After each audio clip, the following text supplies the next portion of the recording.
everyone, and welcome back to BHY Solutions.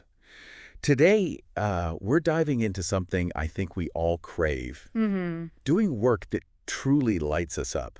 Yeah. That makes you want to jump out of bed in the morning. Right. Not hit snooze like 5 times. Exactly. It's that feeling of engagement, like you're making a real difference and, genuinely fulfilled by what you're doing. Absolutely. Yeah. But let's be honest, it's not always easy to find that sweet spot. No, it's not. Is it? Life has a way of throwing distractions at us and busy work. Yeah. And we can easily lose sight of what really matters. It really is it's kind of like that drawer in your kitchen, It starts out all organized and then slowly it gets cluttered with random stuff over time. Yeah. We need to regularly declutter our work lives, just like that drawer. I love that analogy. So how do we start decluttering and figuring out what that truly fulfilling work looks like for us right now? Well, a good first step, I think, is recognizing that not all work is created equal. There's the stuff that just feels pointless and draining. Yeah. Let's call that bad work. Okay. And then there's the good work. Right. The stuff that's necessary and productive and it keeps things running smoothly. But it might not set your soul on fire. It's important. Yeah. But then there's that good stuff, the work that truly matters. Right? The kind that leaves you feeling energized and excited. Yes. But how do we know if we're on the right track? Well, here's the thing. Even work that starts out feeling meaningful Yeah. can kind of decay into good work over time. Interesting. Think about it for a minute. Okay. Think about a project that you were really passionate about maybe a few years ago. It challenged you. You were learning new skills. Yeah. It felt like you were making a real impact. I can totally relate to that. Right. But now fast forward to today, and maybe that same project feels routine. Oh, yeah. Maybe even a little boring. Uh-huh. And that's why it's so important, I think, to regularly check in with ourselves and ask, is this still engaging me? Am I still learning and growing? Is this still aligned with what I truly value? It's almost like we need to keep rediscovering our passion within our work. Yeah. Finding ways to keep that flame burning bright. It makes me think of Steve Jobs leaving Apple Right. and then coming back years later with a completely fresh perspective Yes. and a whole new level of energy. Exactly. Sometimes a change of scenery or a new challenge is all it takes to kind of reignite that spark. Okay. And that brings us to, I think, a really crucial question for all of you listening. Right. What does truly fulfilling work look like for you right now? That is a big question. It is. Yeah. And how can you start moving in that direction? It might not have an easy answer, Right. but the good news is there are tools and strategies There are. that can help us figure it out. Yes. Think of them as maps Uh-huh. for navigating your career and finding that path to work that feels deeply meaningful. I love that analogy. Yeah. The maps. One of the most powerful maps, I think, is what we call the this, not that map. Okay. And it's all about identifying your peak performance behaviors. Those times when you're just in the zone, Yeah. feeling energized and productive. When you're like, bring it on. I'm unstoppable. Exactly. And then contrast those moments with times when you feel drained, Okay. disengaged, and maybe even a little resentful of your work. Right. What are the patterns in your behavior? What triggers those shifts? So for me, I've noticed when I'm collaborating with others and like bouncing ideas around, Yeah. I feel super energized and excited. I hear you. But if I'm stuck doing repetitive tasks in isolation, Right. I tend to feel my energy just drain away. That's a perfect example. Yeah. And by understanding those patterns, you can start making more conscious choices about how you approach your work and structure your day. Okay, that makes sense. So we've got the this, not that map for understanding our energy and productivity. Right. What other maps can help us navigate our path? Well, another one that I find really valuable is the role models map. Okay. We all have people we admire, right? Yeah. Maybe it's someone in your field who's achieved incredible success. Or maybe it's a friend or a family member Right.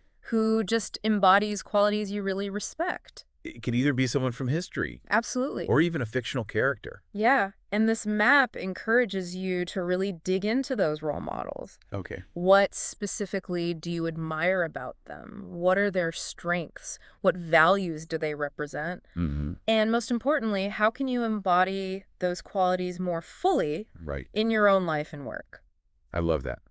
It's about learning from the best Yeah. and finding inspiration in those who have already blazed a trail. Exactly. But what about the challenges we inevitably face along the way? What maps can help us navigate those? Yeah, that's where the what's broken map comes in. Uh, It's all about kind of shining a light yeah.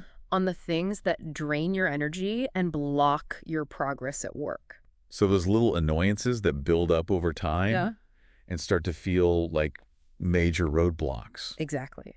Maybe it's an inefficient process, Right. a lack of communication within your team. Yeah. Or maybe it's just a feeling that your talents aren't being fully utilized. Right. Whatever it is, this map encourages you to identify those pain points Okay. and start brainstorming solutions. So it's like turning those frustrations into fuel for positive change. I like that. Yeah. And seeking alignment, there's another map that helps us figure out Right. how our goals fit within the bigger picture of our organization. Right. That's the what's required map. Okay. This one helps you analyze the alignment between your priorities and those of your workplace. Okay. Where do your goals overlap with the organization's goals? Yeah. And where might there be some friction? It's about finding that sweet spot where your talents and passions can truly shine within the context of your work environment. Precisely. But as we're exploring these maps, Yeah. I think it's important to remember Okay. there's another key piece of the puzzle, All right. and that's your personal motivation. Are you primarily driven by what you want to achieve Okay. or by what you want to avoid? It's like, are you running towards something exciting Yes. or are you running away from something you dislike? Exactly. And understanding your core motivation can make a huge difference Uh-huh. in how you approach your work and make decisions. Yeah. Some of us are naturally drawn towards positive outcomes, Right. while others are more motivated by avoiding negative consequences. I think that's a really important distinction. Mm-hmm. So as we think about all these maps, it's not just about the external factors, Right. but also about understanding our own internal drivers. Absolutely. And the beauty of these maps is that they can be applied to so many different aspects of our work lives. Mm-hmm. So as you're listening, I really encourage you to think about which map feels most relevant to you right now. Okay. Which one is calling out to you saying, hey, explore me? Pick me. Big me. Exactly. And most importantly, why? What insights are you hoping to gain from that particular map? That's a good question. Take a moment to reflect on that. Okay. And we'll dive deeper into the next part of our journey in just a moment. Oh, sounds good. So, let's be real for a moment. Pursuing work that truly lights us up, it's not always a walk in the park, is it? Oh, absolutely. We're talking about facing down our fears and, maybe even dealing with some raised eyebrows from people who don't quite get our vision. Right. It's so easy to let those doubts creep in and stall us completely. It really is. And it's in those moments, I think, Yeah. that courage becomes our best friend. Okay. That willingness to just keep going even when it feels really tough. Yeah. How do we tap into that courage when it feels like self-doubt is lurking around every corner? Well, I think sometimes the best way to find courage is to look to others. Okay. Who have walked a similar path. Think about someone like Nicholas Fwinney. Okay. I'm all ears. Tell me more about Nicholas. He was a gardener Okay. who found incredible fulfillment in mastering his craft. All right. Nicholas was dedicated to understanding every single aspect of his garden, Wow. from the composition of the soil to the specific needs of each plant. He even studied the insects and animals that called the garden home. So it sounds like he wasn't just tending a garden. Right. He was nurturing a whole ecosystem. Exactly. And for him, the true joy wasn't just in the beauty of the final product. Right. It was in the process of learning and experimenting and constantly refining his approach. That's a beautiful example of finding fulfillment in the journey itself, not just the destination. Yes. But I think for a lot of us, that fear of failure can really hold us back. I agree. We start catastrophizing, Uh-huh. imagining all the worst case scenarios, Yeah. and suddenly taking that first step feels impossible. Yeah, you've hit the nail on the head. Catastrophizing is a major obstacle for so many of us. It is. Sure. We tend to blow the potential risks way out of proportion and underestimate our own ability to handle challenges. It's like that feeling of, what if I speak up in this meeting and my idea is rejected? Right. Then everyone will think I'm incompetent, I'll get fired, and then... And then the world will end, right? Exactly. It's easy to spiral into that kind of thinking. It is. But the truth is, those worst case scenarios rarely come to pass. Right. Yeah. So how do we break free from that anxiety spiral and start taking action? Well, one strategy is to simply acknowledge those fears. Okay. Get them out of your head and onto paper. Uh-huh. often just the act of writing down those worst-case scenarios Right. can help us see how unlikely they really are. It's like taking away their power Mm. by exposing them to the light of day. Exactly. And then you can start to challenge those fears. Yeah. Ask yourself, what evidence do I have that this will actually happen? What's a more realistic outcome? How can I prepare for potential challenges? It's about shifting from fear-based thinking to problem solving. Yes. And I think it's important to remember that we don't have to do this alone. You're absolutely right. Building a support system is crucial. Okay. Talk to your friends, your family, your colleagues, the people who believe in you and can offer encouragement and a listening ear. And speaking of support, we can actually map that out too, right? With a what support do you need? Map.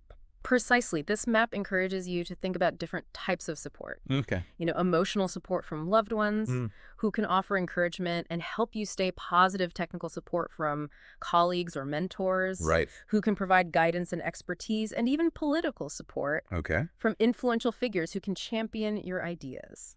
I love that it breaks down support into those categories. Yeah. Because sometimes you need a pep talk. And sometimes you need someone with specific skills Right. to help you move forward. Exactly. And remember, asking for help is not a sign of weakness. Right. It shows that you're committed to your goals and willing to do what it takes to achieve them. So as we're talking about taking action, I want to emphasize that even small steps can create incredible momentum. Absolutely. We don't have to overhaul our entire careers overnight. Right. We can start with something small, something manageable. Even setting aside 30 minutes each day Yeah. to brainstorm ideas or reaching out to one person in your network for advice can make a huge difference. That's where the what's the next step map comes in handy. Yes. It helps us break down those big, daunting goals into smaller, more actionable steps. Right. And it encourages us to set clear deadlines Okay. and establish accountability mechanisms to keep ourselves on track. Because let's be honest, it's easy to let those good intentions fade if we don't have a plan and a system in place. Accountability is key. When we share our goals with others and commit to reporting back on our progress, we're far more likely to follow through. Right. It's like having a cheerleader in your corner reminding you of what you're working towards. Exactly. And speaking of cheerleaders, we're here to support you on this journey. Remember that you're not alone in this. There are countless others out there who are also seeking work that truly matters. So let's take a moment to pause and reflect on what we've learned so far. Remember that pursuing fulfilling work is a journey, Right. not a destination. It's about constant evolution, learning and finding new ways to make a difference. It's about having the courage to step outside of our comfort zones, to challenge ourselves, to keep learning, and to never give up on that dream of doing work that sets our souls on fire. So I want to ask you, what's one specific obstacle that's been holding you back? And what's one small step you can take today to overcome it? Don't let fear dictate your choices. Right. Remember that even a small act of courage can have a ripple effect. And who knows? Maybe that one small step will lead you to something truly remarkable. It could. Yeah. All right, so we've talked about taking those first steps and, building momentum, finding that courage to pursue work that truly matters. But what about those times when the initial excitement starts to fade? Yeah. When we hit a roadblock or just feel like we're losing steam? Well, it's completely natural Yeah. to experience those dips in motivation. It happens to all of us. Of course. Yeah. The key is to recognize those moments and have strategies in place to kind of help you get back on track. Because giving up isn't really an option Right. when it comes to work that feels truly meaningful. Right. Exactly. So when you find yourself starting to lose that spark, Yeah. one of the most powerful things I think you can do is revisit your why. Okay. Go back to the root of what inspired you in the first place. Precisely. Yeah. Ask yourself, why did I embark on this journey? What impact am I hoping to make? What are the values that are driving this work? And reconnecting with that deeper purpose Right. can often reignite your passion Yeah. and give you the fuel to keep going. It's like remembering what you're fighting for. Yeah. That bigger vision that keeps you motivated even when things get tough. Yes. And another helpful strategy, I think, is to shift your focus from what's not working Okay. to what is working. So like looking for the bright spots, even in the midst of challenges. Exactly. Ask yourself, Yeah. what progress have I made so far? What are my strengths that I can leverage in this situation? Right. What are the things that are already going well? Okay. And celebrating those wins, no matter how small, Yeah. can give you a much-needed boost of energy Right. and help you stay positive. It's about recognizing that even when we're facing obstacles, there's always something to be grateful for. Yes. And those moments of gratitude can fuel our momentum. It's also important, I think, to remember that setbacks are a natural part of the process. They're not failures. Right. They're opportunities to learn and adjust our course. I love that perspective. Yeah. It takes the pressure off. Mm-hmm. And it reminds us that we're always evolving and growing. And when those setbacks do happen, Yeah. don't be afraid to lean on your support system. Okay. Remember those amazing people we talked about earlier? Yes. They're there to offer encouragement, advice, and a fresh perspective Right. when you need it most. It's like having a team of cheerleaders in your corner, Mm-hmm. ready to help you get back on your feet and keep moving forward.